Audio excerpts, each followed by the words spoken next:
Right. It's very exciting. Ashton, do you want to go first? You want to introduce yourself? Yeah, And absolutely. we'll go from there.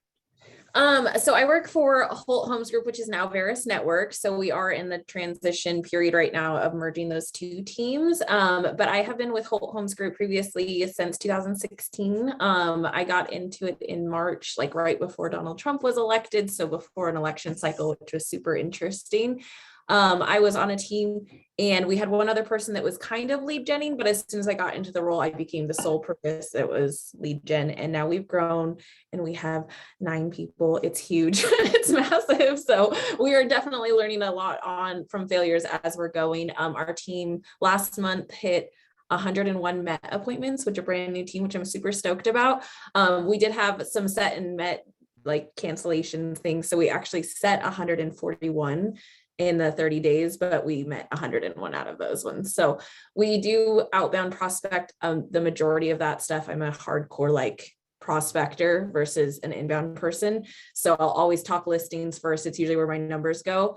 But I love lead gen. So if you guys have any questions additionally, like please ask me. I always want to help. Awesome. And do you have anybody from your team on the Zoom today? They are in the middle of a really big dial day, so they might be on here, but I doubt it. That's okay. Very good. My name's Claire, and I am the Director of Lead Gen for Grady Real Estate and the Grady Roy Network. I've got 6 ISAs in our Springfield office, so you guys are welcome to come by and stop by and say hi. We're upstairs.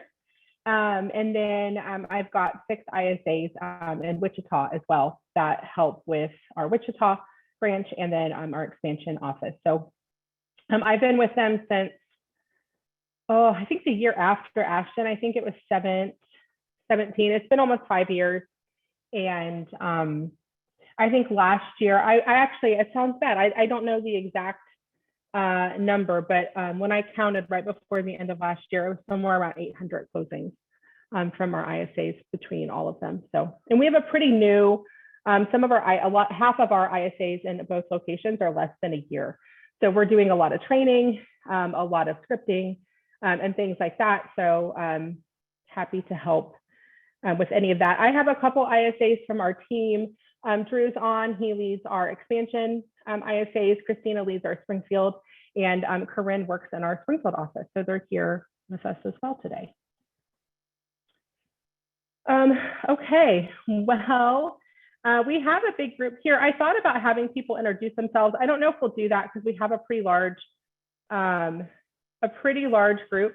So we may skip that, but Ashton and I were looking at starting this by really just getting some feedback from you guys. What do you guys want to learn today? So I've got a piece of paper here. I'm going to take notes, and I'm guessing we won't get through all of it today, but I'd like to get a list of what you guys are wanting to learn about, talk about, and then we can kind of pick out of that list what we want to start with today. So who wants to go first? I guess I'll jump in first. I'm Dave Caldwell. I sold real estate for Keller Williams back in 2008, 2009. I just now getting back into it. So I'm trying to reboot my business, learn from my past experience, I guess what you want to call it.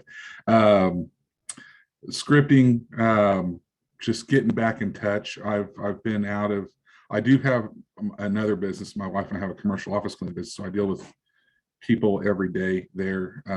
That's a different, it's still, there's scripting there, there's public speaking, there's impressions, personal impressions, business impressions. This is kind of a little bit different because you're more in person and more personal aspect of the business.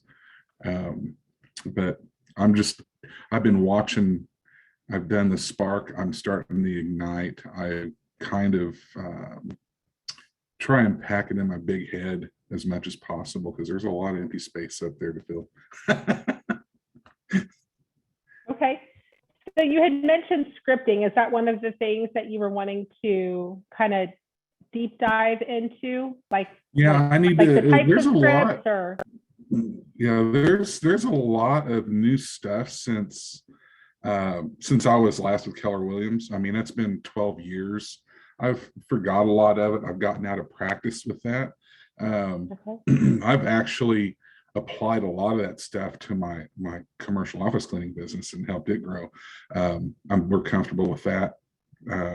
After 30 years, it's time to focus on something else, I think. But Okay. you know, I just got to refresh, you know, work on my technique, because it is a different technique, because you're dealing and handling with people's personal life, and you have to be compassionate, passive. You know, now we're in an era of high technology, but you still, you know, I'm kind of overwhelmed with all the new technology that's been put in place since, you know, Okay. the last 12 years.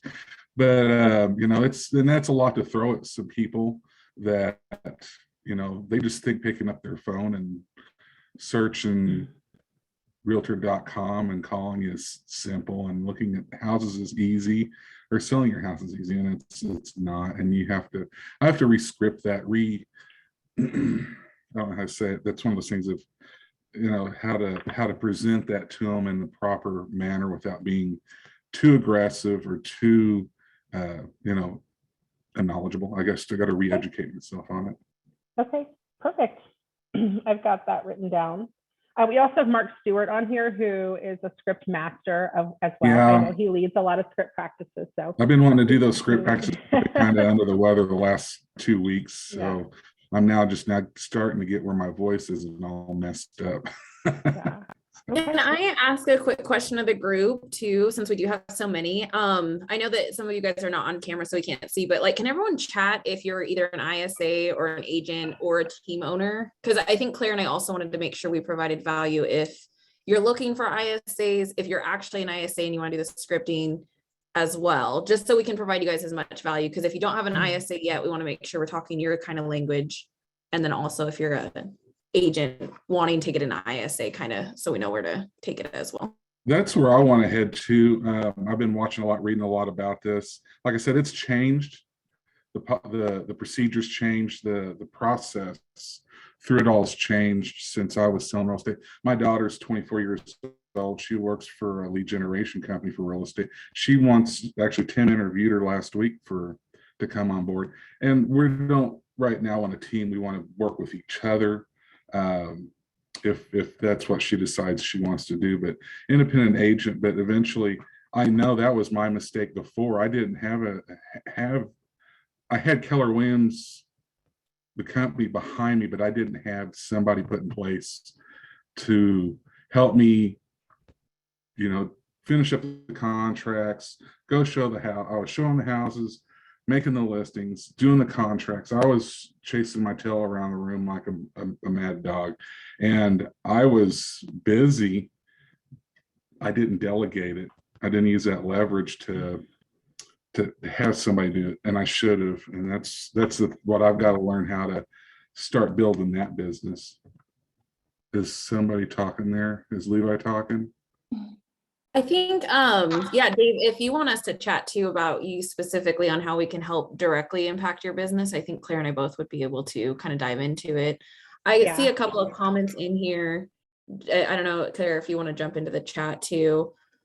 Yeah, I'm writing down. Some people have commented in like what they want to learn. So if you don't feel comfortable talking and want to comment in, we could make notes on that. Austin mentioned keeping track of calls, like how we do that. Let's see, how I can dial out calls, but sometimes I get calls back after I've left the office and I'm in the field and can't recall who they are. So yeah, we can definitely, that's probably an easy one we can address. Hi, ladies. I had something. Hey, Lindy. Good morning. So I'm Lindy. I work for Doug Lutz, Owner's Choice Realty. I am the operations manager, and then we have 6 agents on our team. We do not have an ISA team. We do not have a marketing team. So our agents do it themselves, and I do our marketing. So I think something that I would love is number one, how can I help our agents with their lead gen? Number two is as a single agent, what's the best way for them to start their lead gen? Like, should they be Facebook Marketplace, running Facebook ads, sources, I guess. And then number three would be follow up. So what's the best way for them to follow up and for me to help them to follow up? Where we lack a lot is the follow up. We're really good at the initial call, the initial text, the initial email. And then we like shiny objects, I guess I should say. We like the lead coming in, and when they don't respond, we're on to the next shiny object. So just a follow up, and then just how I can help them to remember to follow up. The shiny object syndrome. Everybody has it. We are very shiny objects. If you've met anyone on our team, we are all high Ds, and none of us like to wait around for anything. Awesome. I think that's a great question, because it's something we all deal with. So that's awesome. Okay, who else has a topic that you want to talk about? Hi, Claire. My name's Noelle. I'm actually a new. Oh, Noelle, you kind of cut out for a little bit. Looks like my mic went out. There you go. Okay, I can hear you again. Okay, perfect. So I just started about 2 weeks ago, and I've been doing a lot of research on lead building. I've learned a lot as far as lead generation with buyers, but I was hoping we could maybe focus on ways to do lead generation with sellers, on getting listings themselves. Okay, I love that. And what was your role? Are you a team owner? No, I'm a new. Okay, your mic cut out again when you tried to tell me who you were. I'll Zoom. Okay. Okay, so leads for listings, that's a great one. I was talking to Corinne about that this morning, actually. We were just talking about that. So that's awesome. Okay, who else has a topic they want to cover?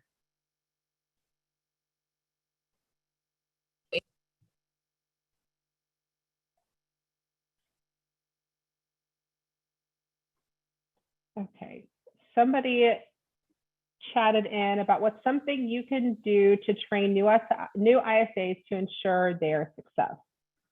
That is a great question.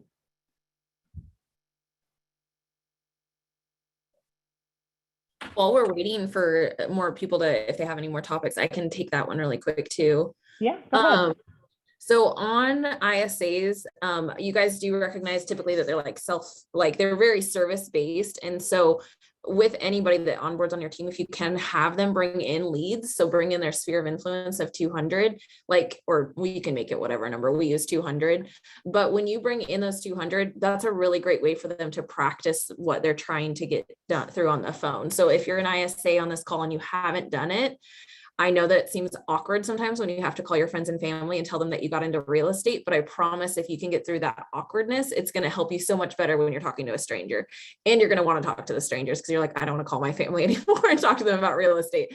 So one of the best ways to do it is to get comfortable talking to your world, because then as soon as you can start talking to anyone in your family and friends, you're in the grocery store and it's easy enough for you to know what kind of questions to ask for at hey, I noticed that, you're buying diapers. That means you're probably expecting a baby soon. Where are you living? Those automatically lead into real estate questions if you can start getting comfortable with them with your sphere of influence first.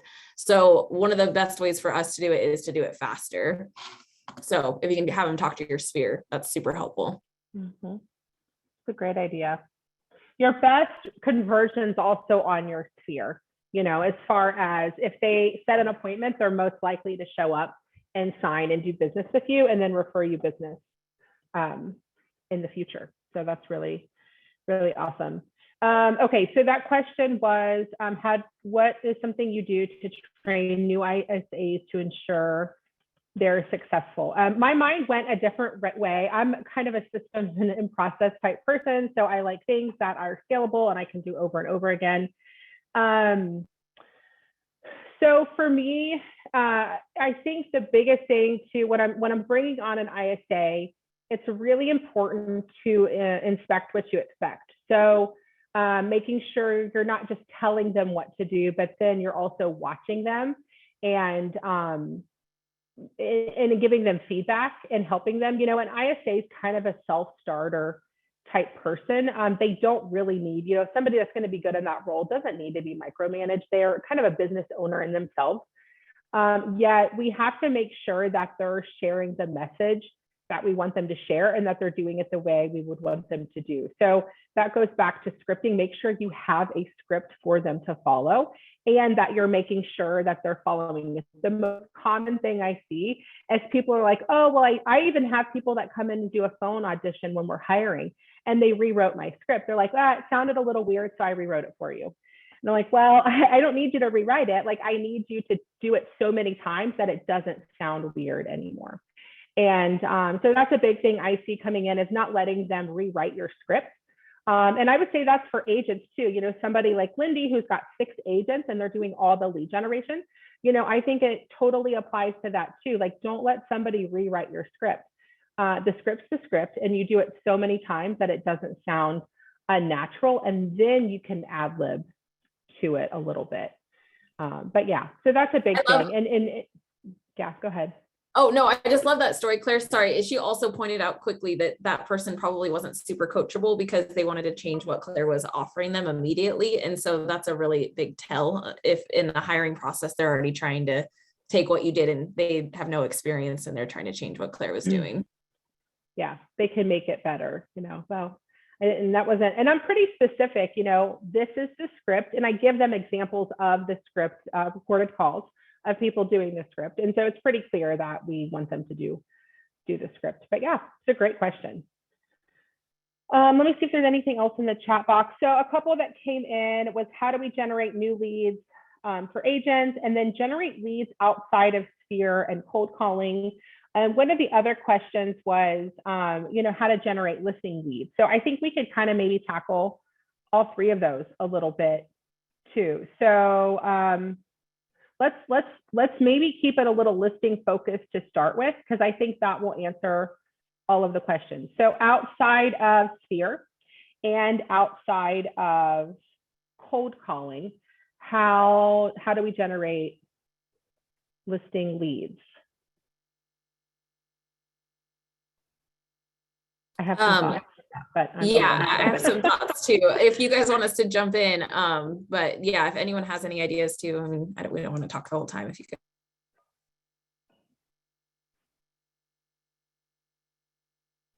could. So one of my thoughts is, you don't need to go anywhere else for listing leads besides Sphere unless you're calling your Sphere at least 4 times a year and you're doing any other touches you might do. So Sphere and past clients should always be called at least every 3 months. Voice to voice. I mean, I'm okay with text if they're a texting type of person and that's their preferred method of communication, but you need to be making a significant connection with them quarterly. And if you're not doing that, I don't think you need to go anywhere else for listing leads. It will be by far your best return on your time for listing leads, is repeat and referral business and reaching out to your, so that's my first thought. If you're not calling them 4 times a year, then that's what I would suggest first. I have a, Oh, go ahead. so when you say Sphere, are you talking like friends and family? Like, can you define what you guys call Sphere? Because I mean, after a while, my Sphere runs out. Like, I'm not, Sure. not that popular. So what do you define as Sphere? Yeah, I would define it as friends and family, anybody you put in the database that you brought to the team. So I guess that would be another question. When we say Sphere, is this somebody in your cell phone that you call occasionally, or did you put them in the system and you have them on a specific plan? You know, whether everybody here has a CRM, right? You either have one outside of Command or you're using Command. So when I'm talking about Sphere or a past client, it's somebody in your database that has a follow-up on them, right? You're sending them some kind of marketing, even if it's something Command provided you. You know, I'm not one to reinvent the wheel with marketing. Phoebe's our marketing director. She's on here. She knows that.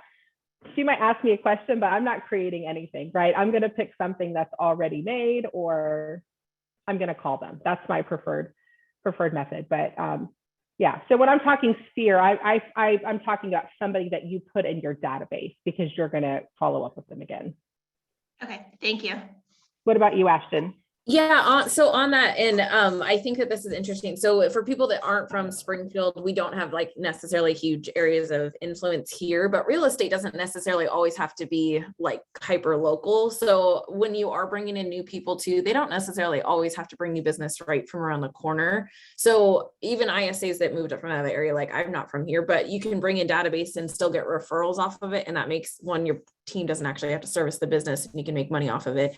But the other thing, like I challenge people to get creative about this too. So everyone lives in a house or an apartment building or something. Their neighbors, I consider their sphere of influence. So if they have trouble getting to that 200 contacts, like I'm like, well, you live somewhere, don't you? Like go find people around you because they most likely are somewhat similar to you. And you can strike up a conversation about like, man, did you hear that, car honking last night? I don't know, but you can just strike up a conversation with anyone that's like in your immediate grasp, even if you're like, I don't have that many Facebook friends or anything like that. So Lindy, for your people, if you can, encourage them to go to neighborhoods too. So I know it's harder when you have rural properties, but if they're like parents live in a neighborhood, that could become their sphere of influence. They could start making that their mini farm that they then bring to the team. And they're like, oh, I don't have a sphere that I can call through my phone, but I'm going to farm my parents' neighborhood, or I'm going to farm my neighborhood, kind of a thing too.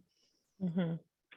I think of something my coach said. So my coach is Jordan Freed. I don't know if you guys ever go to his, he'll do classes occasionally, but every time I tell him that I can't find people, he says this, he's like, Claire, if I offered you $1 million, if you could go find, in this case, it's an ISA, right? If you could go find an ISA in the next 2 weeks, do you think you would find one? I was like, $1 million, yeah, I probably would. It's like, okay, so if there's a lot at stake, you could make it happen. And I would say that to people. We get people too that they say, well, I don't know that many people. I don't have a large sphere, right? But I mean, look at what Ashton just said. Like if I were to say, well, I'll give you $1 million if you add 100 people to the database in 24 hours, I bet you they would go find 100 people to add to the database, right? Most of the time, we just haven't been put in a mindset that makes us think outside the box on how we can find people. And if you can reframe the question like, hey, if I offered you $1 million to add 100 people to the database in the next week, could you do it? And if they say yes, well, then there's your answer. Great, how would you do it? Right? You're probably going to get out of your comfort zone. You're going to go talk to people you wouldn't typically talk to. You're going to actually go ask for contact information from those people that you kind of know, and you would find a way to do it. And yeah, that's so great. Mandy just asked you, as a new agent, how do you build your database in your sphere? So yeah, like pour into them. So yes, you can find them. And like when Claire's talking about like, who do you go like add in, find somebody. It doesn't always have to be that you're asking them for business. Go to places that you like. If you go to a yoga studio, if you go shopping or anything like that, you can create a relationship where it's beneficial for both sides. And it doesn't necessarily mean that they're going to sell their house with you, but if you have a good relationship and you're like, hey, I always have people that are looking for paint samples. Can I send them to your store? Great. That's then a relationship that you can build out your sphere in your database with too. So always look for the opportunity in any conversation. There's usually one in there, whether it's a vendor relationship or potentially a client or potentially a new hire. Yeah. Christina has a great story. It always makes me laugh when I think about it, when she would be trying to hit her contact goal for the day. So we have a goal, typically it's 40 conversations about real estate. And Christina, what would you do if you hit the end of the day and you had to leave, but you hadn't hit your goal? It's really stupid, but I would take business cards and binder clip them to my shirt and then walk, like if I had to go to the mall or if I had to go to the grocery store or wherever, and just walk around and I'd catch somebody looking, I'd be like, oh, hey, did you notice my card? What are your real estate needs? And then just take it off and hand it. And I mean, just getting your card out there, getting your name out there and striking up a conversation. So Dina, you are a whole different personality. Like I could not walk around the grocery store with a business card clipped on me. People would be like, take that girl to the insane asylum. I even have a little swagger that I have with it. That's the whole personality. Yeah. Uh-huh. I mean, even like belly up to the bar and person right next to you. Hey, what are you drinking? You selling anything this year? It's so easy. She's You're right, gotten though. clo- I've got a very different personality Yeah. than a lot of She's people. So. gotten closings that way. You know, if her and her husband want to go, you know, out with friends that night, she makes it a business opportunity. And she's like, I got 10 cards, and she's gotten closings. So you never know. I love Christina. She's such a good example of like how to do this. But I will say, so we have a VA that lives in St. Louis, and she joined one of her Facebook groups, and like she was like, yeah, all these cool girls, these influencers were talking about how they've gone on all these trips. And I just posted that like I just like to hang out at home with my dog. And then she's like, I had all of these people instantly message me. And like, so now I'm hanging out with all these introverted people that also don't want to do it. So find your clan. There's not necessarily, you don't always have to go to like, oh yeah, we're gonna go to the bar. I love Christina that she would do that, and I would do it with her. But for those that aren't like that, you can still find your people. Yeah. So those are great ways to build your database. And it also goes into the listing questions. So and Ashton, I'd be curious if you had something different. You know, our best listing leads, like obviously there's the standard, you know, for sale by owner, expires. They obviously have had houses to sell. And there's also not that many right now. So it's kind of a limited pool. But, you know, referrals from past clients and or your friends and family, so your sphere of influence, they tend to be your best listing leads. You know, there's the occasional buyer that has to sell. So I would always say buyer leads are always good because some of them have houses to sell. So don't discount a buyer lead being a good listing reference. But yeah, I would love to hear what other people have to say, because a lot of our listings are repeat and referral. The other one we get is sign calls. We get good listings off of sign calls, yet you have to have, you know, if you're building your business, you don't always have enough signs in the yard to get that kind of production from it. But repeat and referral business from past clients and sphere is where we get most of our listings. I agree with you. It is the warmer lead. Absolutely. And I also think like there's tons of different programs and things that you can like listen to. Generate more business off the listing that you have, even if you only have one business. So whether that's door knocking like around it directly, or if it's looking for similar properties that maybe have expired, like if you have some momentum in one direction, I think that would be the only thing I'd add in is if you aren't reaching out to your database regularly, which you need to, it would then be like on that one listing, maximize it so that you get multiple transactions off of it. So if you get multiple offers, you go door knock and say, hey, I got 3 offers. Who do you know that would sell that has a similar property like this? Mm-hmm. Yeah. I even think it's I see a lot of newer agents in the market center. They'll do open houses for other agents, you know, an agent that can't hold their house open. Even though that's not your listing, you can still door knock for the open. You know, you can still treat that to a certain extent like that. You know, all you need is a house, right? And like Ashton mentioned, you know, maybe you pick a family member's house, you know, adopt somebody else's neighborhood, whatever that might be. But use that as a reason to connect with other people that might have a house to sell. The only other thing, so we do like, we are doing golden letter. I don't have enough data on it for you guys to be able to like give you a ton of how much your return on it will be. I know that from a book that I read, it's 1,000 to 1 on mailers. So if somebody's looking for something like that, there is some information on it. I don't care to chat about what we do if you guys are doing that, Claire, too. But I think the main thing would be to focus on your database for listings. And especially as new agents, that's why it's important to talk to your sphere. So just to see, and it's not always them. Just remember, there's opportunity in every call. It might not be that person that you're talking to, but you just representing yourself as a professional will help them know that they should go to you for real estate questions if they know someone else. Mm-hmm. Yeah. We're not doing a ton of letter. I don't have enough letter data to do it. I haven't done any recently, but I don't really have enough letter data. The circle calling is the extent of that over the phone. And the data there is decent. It just takes a lot more conversations to find somebody. So it's a little more labor intensive that way, but you can also pick the neighborhoods you're calling. So you can be a little more selective on price point, and like there's different like county type websites that will give you even like turnover rate. You know, how often people buy and sell and those in certain zip codes and stuff like that. So you can be a little more selective on where where you're farming. I do find if you're going to circle call, you have to have a door knocking or mailer element with it. It does seem to get a better return. So instead of circle calling, like we might think of years gone by where it's like 600 dials, 150 connections, I think it's really moved into a more personal, like farming aspect. So it's great to call that area, but you really have to have somebody knock it or do a mailer or both to it. So we'll typically tag team a neighborhood with an agent. I know Drew's done that in a couple of neighborhoods. And if he doesn't go door knock it, I believe you have an agent door knock it in conjunction with your phone calls. And that does seem to get a better rate of nurtures and closings. And if you're, to add on to that too, if you have the capability in your system to do a text, if you can upload those circle prospect or cold calling leads, pair it with the mailer and the door knocking too, because like that's just an additional touch for you guys to get out there. And a lot of that is brand awareness too, but then they'll know you're like looking to farm in that area. Yeah. I had a call from one of your ISAs asking, I don't remember who it was, and it was voicemail, but yeah, they were calling they were calling my neighborhood. So I was like, oh. we got a Marnie agent yesterday that railed one of my people pretty bad. Aww. It happens. It's okay. But Yeah. people have too much time on their hands.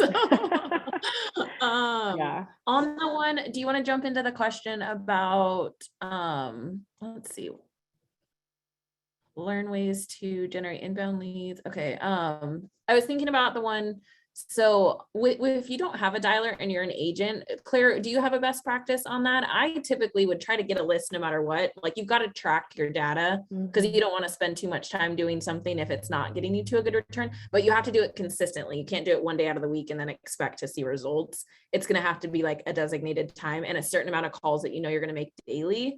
I would utilize Google Voice though personally, but if I didn't have the dialer system, what would you try to utilize? If I was doing it, I don't know, like, so I have some agents that will circle call and sometimes they'll use a dialer. A lot of times they'll just hand dial it off of a spreadsheet that they can make notes on, and then we can go in and upload that spreadsheet to Command or to whatever CRM you use so that then we can follow up with them. So that's worked really well for people that just do it here and there. And then the calls come back to your cell phone, which is cool. I have used Google Voice. I think Google Voice works well if you don't want a call coming right to your cell phone. I have found some limitations for those of you with ISAs and that are building a team. I have found a little bit of Google Voice will only allow one cell phone to be associated with that Google Voice unless they changed it. So once I had two Google Voices, I personally couldn't be on both. I had to pick one. So I hated that. The only workaround I've had is like if you can get a CRM number, but yeah, you're correct, Claire. Like you can only have one that's attached to your cell phone. Yeah. So sorry, Lindy, go ahead. You can call through Command, so you can connect your phone to Command, and then it's kind of like a dialer, but it doesn't go to the next person. But you can connect your phone to Command, and then Command will track your call. And then I know you guys use the big fancy stuff, but we still use Command. So yeah, you can definitely connect it. It's free, and you just put in your cell phone, just like a dialer. You just put in your cell phone number, and then you hit call, and it calls directly from Command, and then it'll track. So on the side, it'll say call made on this day, and then you can put your notes in there, and then you can create a task to follow up. That is so smart, Lindy. Yeah. So for those of you that don't have a dialer system, you don't need a dialer system necessarily, but that's a good tracking system. Yeah. I love the CRMs that let you call. So I'm so glad Command now has that Twilio connection because whether you're an agent or an ISA, most of them put the recorded call in the notes piece. So you can go back and listen to it.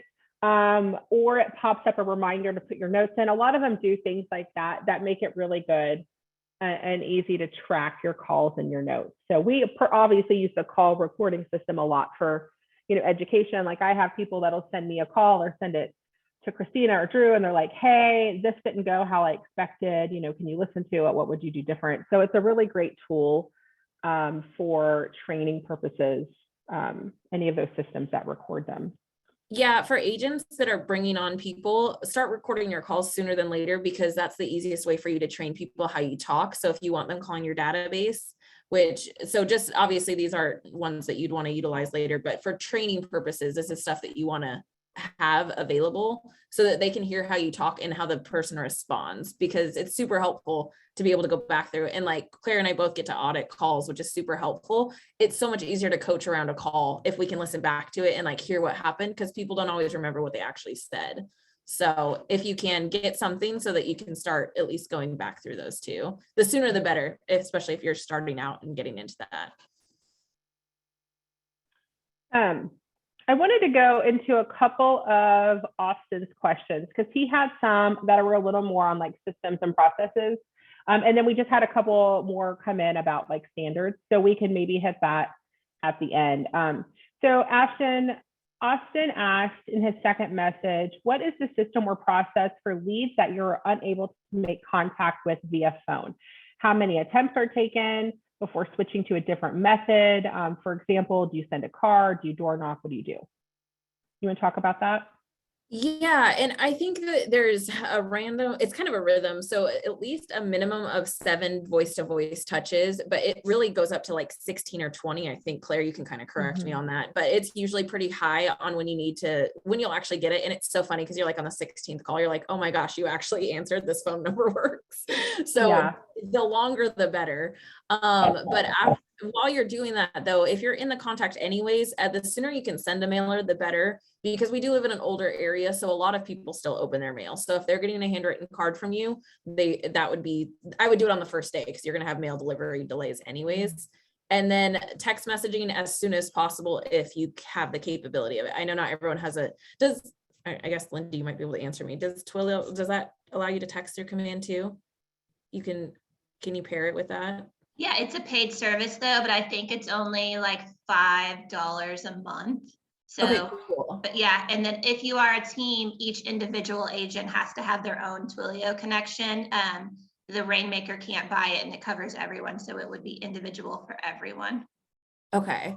So texting is super crucial nowadays, but yeah, I would say it's usually, you can get up to like 33 touches before somebody will actually answer. So I would do your return on investment on the lead type. Obviously, if it's like a $50,000 house, you might focus on somewhere where you might get a little bit more. It just kind of depends on what your business model is. So, but a minimum of at least 7 calls before you really were to retire a lead is my minimum standard. Mm-hmm.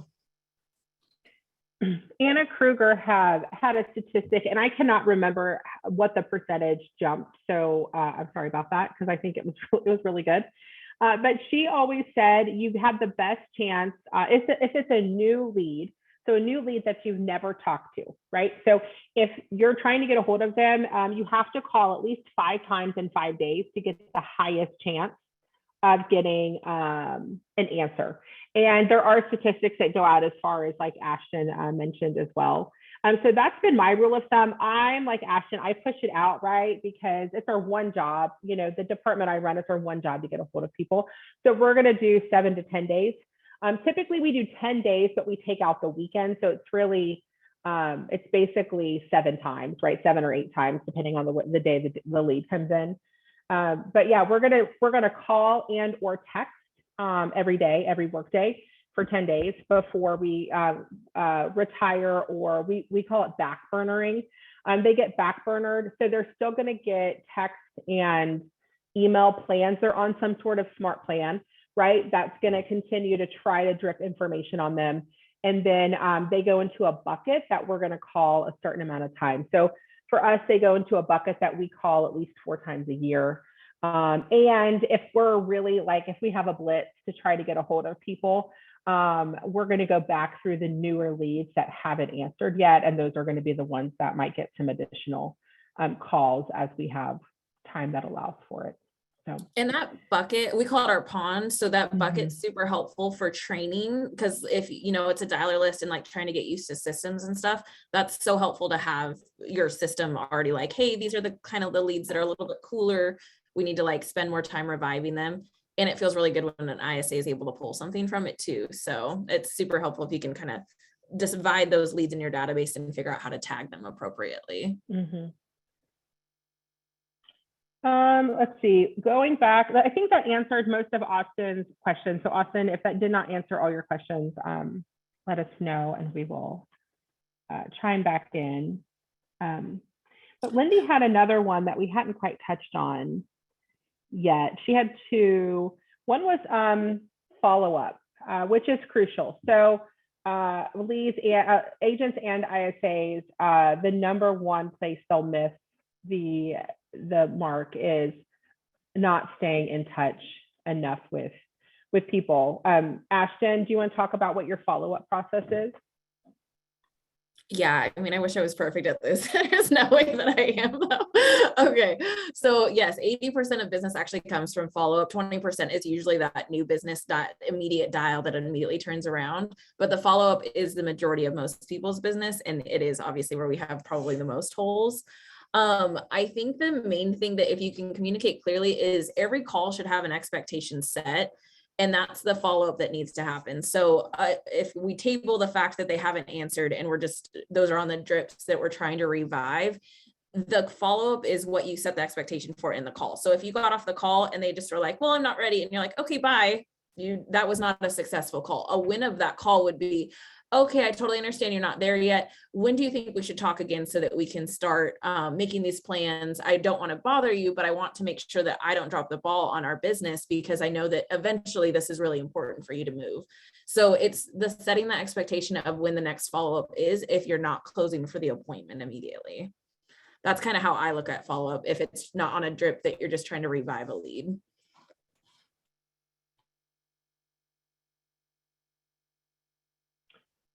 I would 100% agree with that. The best follow-up is when you set an expectation. You can either ask them, even I always call it giving them homework too. Like you can even give them homework, like, okay, so you need to get pre-approved. Here's the number, here's Josh's number. When do you think you can talk to him by? Okay, 2 days, perfect. So I'm gonna call you in 3 days. And so that's Friday, I'm gonna call you Friday. And if you were able to talk to Josh and everything looks good, we'll set up a time for you to come in and meet with an agent, right? I love that. Homework is so helpful because it also tells you how motivated they are. So if Claire told me to call the lender and she calls me back and I didn't call the lender, Claire now is like, okay, we're missing something.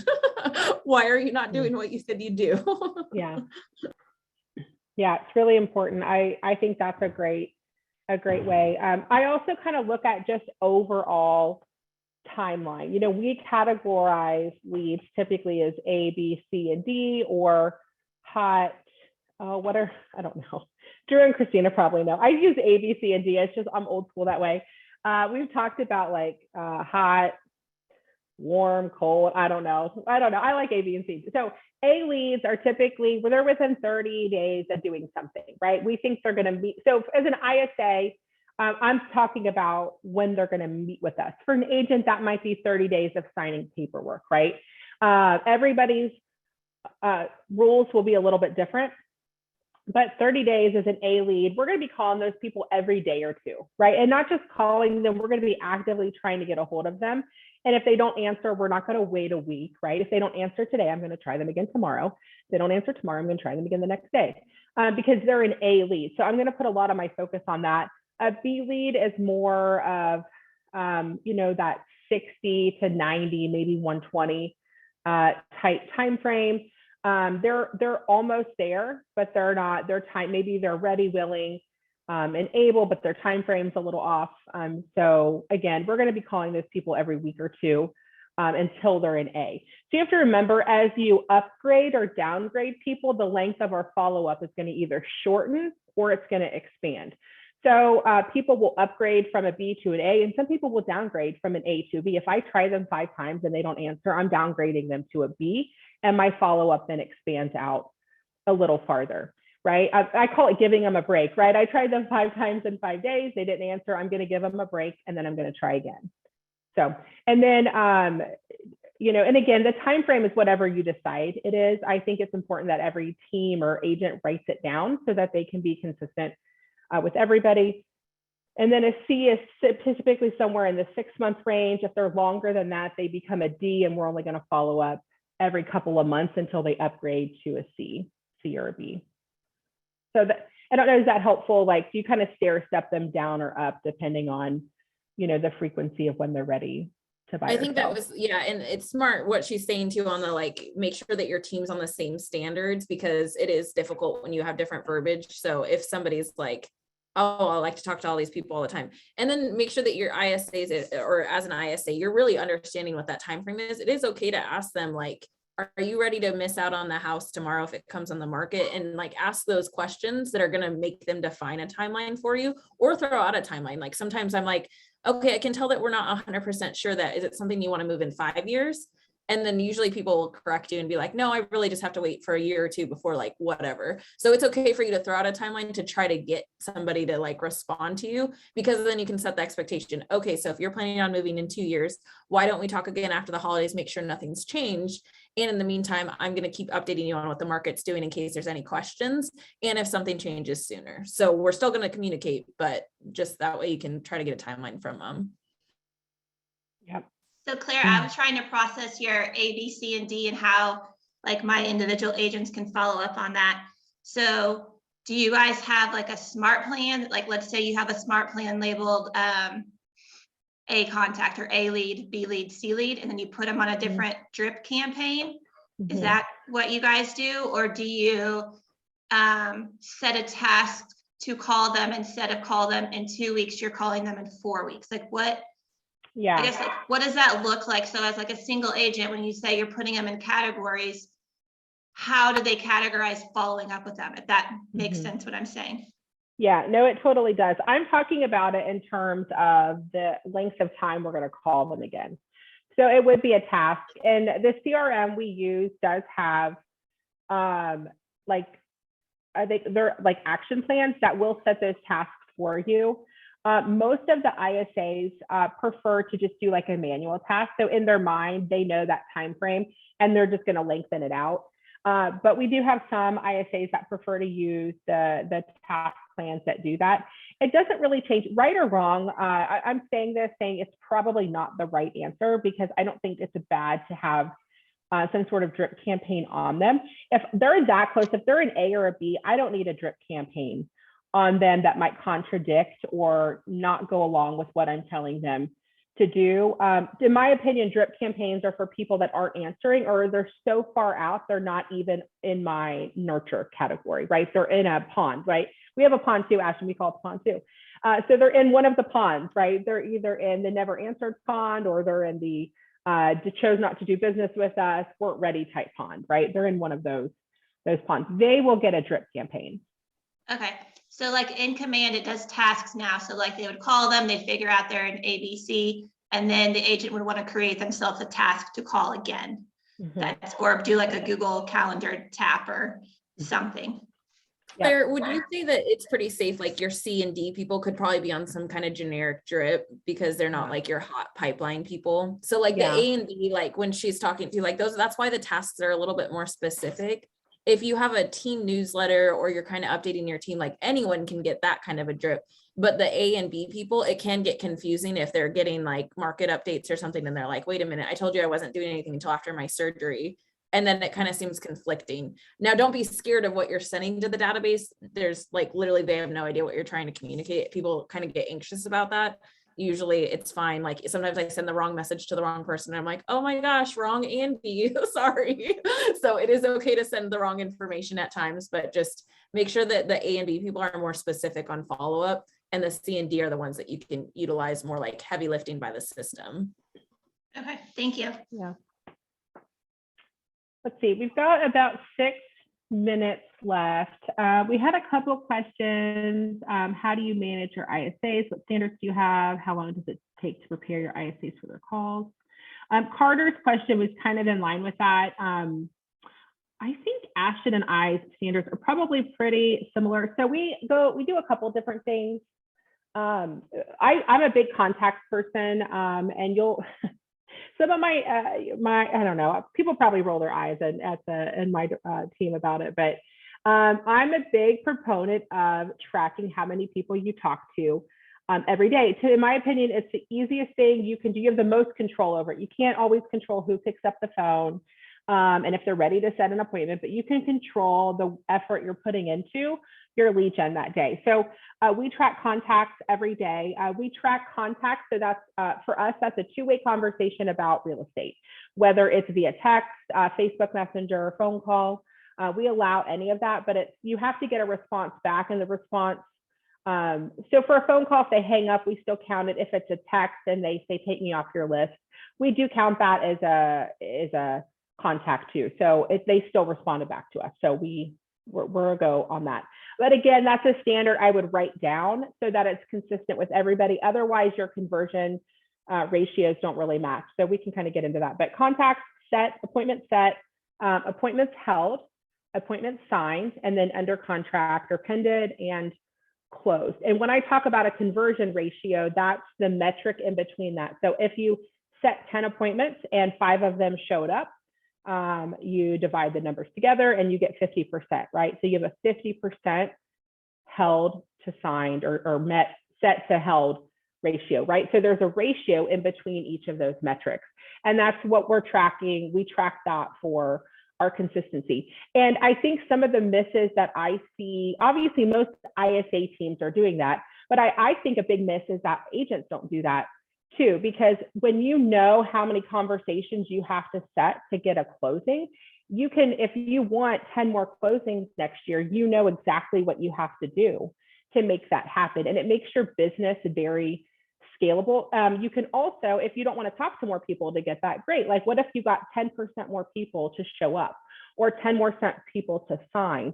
And then you're able to tweak your business so that you're working smarter and not harder, and you're able to consistently rely on what you need to do to hit your financial goal. Yeah, I'm aligned with that. My standards, like daily, it's between 20 to 40 contacts. So I will tell you an average on our team is about 30 contacts a day. It is difficult to hit that 40 without having very short conversations. So we live within between the 20 to 40, but we do average it. And like, we're looking at it as a holistic piece. It's pretty easy to tell when somebody's off on their numbers. And then our standards on, I don't know if you said, I'm sorry, the set to met. You know, I didn't talk about that. You go ahead and talk about what you're looking for either weekly or monthly on those other metrics. So minimum, we're looking for really 4 to 5 met appointments per week. So we're shooting for 20 met appointments each month. And our is 90-day business. So we are looking for people that can immediately turn around and convert. We try to stay within the 50 to 80% signed ratio. That means that there's a closing coming up. And then, yeah, you're looking at the conversion. So contact ratio is usually between 20 to 40%. So if they're calling 100 leads, they should talk to 20 to 40 people out of them. Now, so that's the main thing, is just trying to make sure that you like are looking at good leads and how many people they're reaching out to, and then that conversion stuff too. Yeah. Did you say out of 100 leads called, they need to talk to how many of them? So it should be between 20%. So if you cold called a lead of 100 leads, the answer rate should be anywhere from like, it should be between 20 to well, I think it's like 10 to 30%. So you should be talking about 20 out of that 100 leads. If you're not, you might check where your list is pulling from on the cold, like on wherever you get your circle prospect leads from. Okay. Yeah. The other big metric we look at, which I mentioned, it's signatures, but that's one that I track really heavily from a weekly and a monthly standpoint. And this is more specific to maybe ISAs and agents, but we have a really solid like 80 to 90% sign to close rate. So we know if we get 10 people signed, we'll close at least 8 of them. So my ISAs are most of them, their minimum after they're fully trained, which we can talk about that. For us, it's 90 days to 180 days, somewhere in that range for them to be like fully trained. And at that point, we're expecting at least 12 signatures a month, because that's going to net them about 120 closings a year, which in our world is a salary somewhere in the like $60,000 range or more. So it's a good salary, especially starting out. And then most of our ISAs will continue to grow from there. So we shoot for 12 signatures is kind of the minimum, and that's 3 signatures a week. And the reason we shoot for that is for our team, and every team's different, right? But for our team, that's the most solid metric I have is signed to close.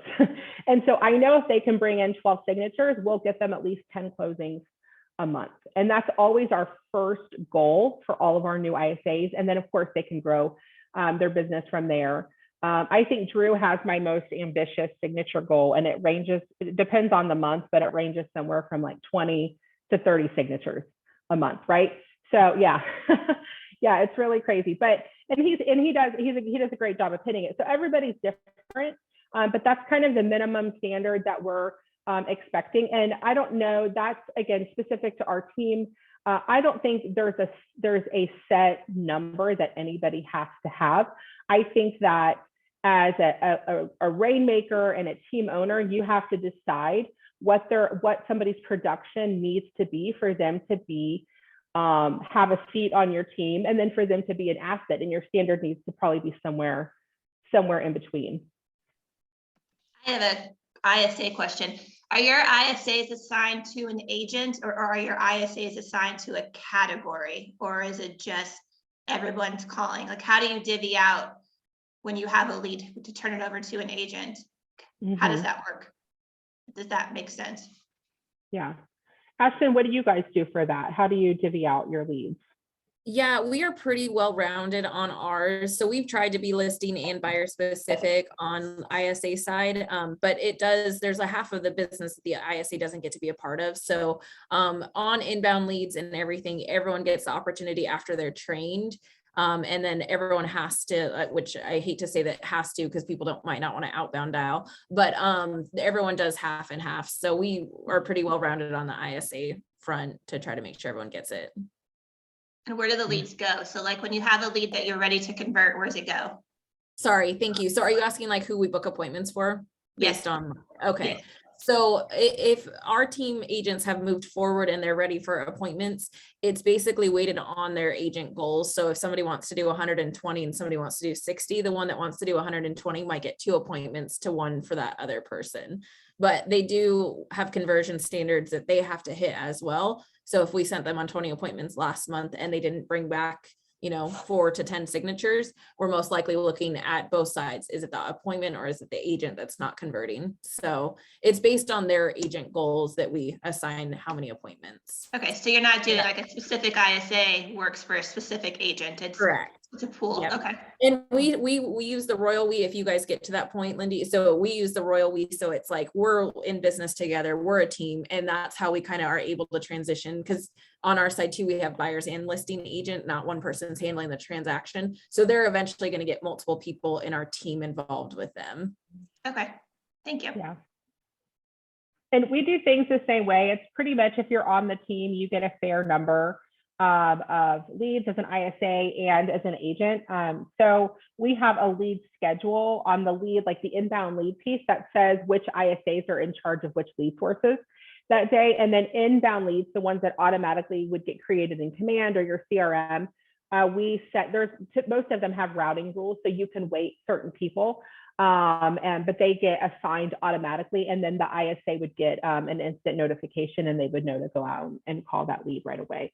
So you could do the same with agents, have your leads divvied out, like, okay, you're in charge of this lead source today, and you're in charge of this lead source, and that way people aren't over calling on top of each other. Okay, thank you. Mm-hmm. All right. I think we're about out of time, unfortunately. I will write down, I have all the questions written down, so we can come back to some of them the next time we do this. And Ashton, why don't we put our emails in here so people can reach out to us if they need to. Thank you so much, Claire and Ashton. You guys did awesome. Appreciate you guys putting this together. And of course, if you want to do any more in the future, you're always welcome. Thank you. Well, thank you guys. Yeah, I think our plan is to maybe do another one. So we'll maybe get one scheduled for a month or two from now. And then you guys can always reach out if you have questions, and yeah, go from there. Awesome. And we did record this, so it will be on YouTube. I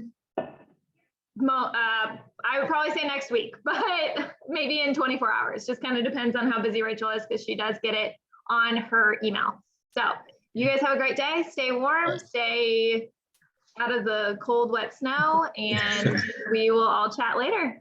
Awesome. Thanks, guys. Thanks, guys. Bye.